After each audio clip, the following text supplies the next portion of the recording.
तर ठाणे महानगरपालिकेच्या आवारामध्ये दिवसा ढवळ्या मद्यप्राशन सुरू असल्याचं समोर आलंय। महापालिकेच्या अधिकाऱ्यांच्या गाडीवर असलेले चालक मद्यप्राशन करत होते।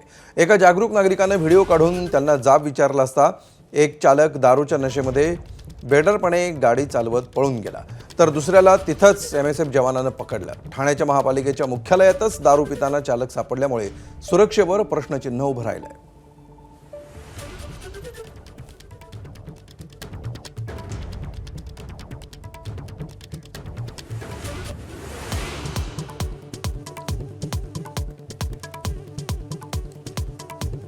अजित पवारांच्या अपघातग्रस्त विमानातील ब्लॅक बॉक्स परदेशात पाठवण्याची शक्यता।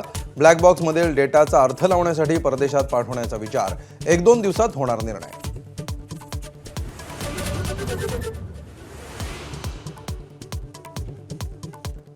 अजित पवारांच्या विमान अपघाताची रोहित पवार खासगी गुप्तचर संस्थांकडूनही चौकशी करणार। रोहित पवारांनी दिला माहितीला दुजोरा। भाजपचे अमित साटम म्हणाले, सरकारी संस्थांवर विश्वास ठेवा।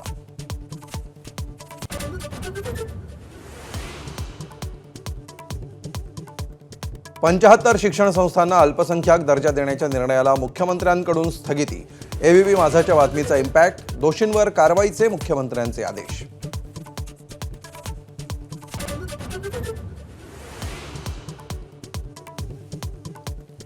राज्याच्या अर्थसंकल्पात शेतकऱ्यांसाठी कर्जमाफी जाहीर होण्याची शक्यता।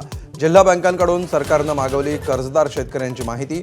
जून 2025 पर्यंतच्या थकबाकीदारांची मागवली माहिती।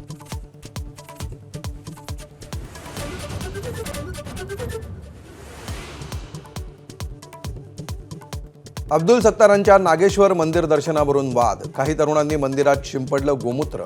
धक्कादायक प्रकाराचं भाजप आध्यात्मिक आघाडी प्रमुखांकडून समर्थन। सत्तारांनी हिंदू धर्म स्वीकारला का, तुषार भोसलेंचा सवाल।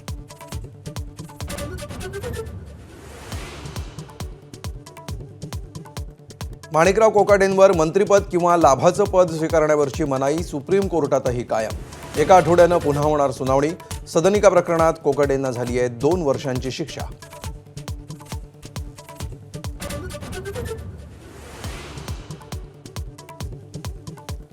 दिग्दर्शक रोहित शेट्टीच्या घरावर गोळीबार करणाऱ्या 4 जणांना अटक।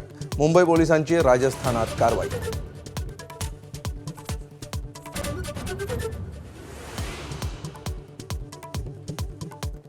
धाराशिवच्या उमरग्यामध्ये संस्थाचालक आणि सहकाऱ्यांच्या छळाला कंटाळून प्रभारी मुख्याध्यापक तानाजी जाधव यांची आत्महत्या।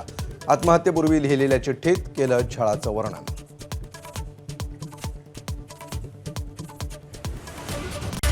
Headlines brought to you by Chitale Bandhu. ABP माझा, उघडा डोळे बघा नीट।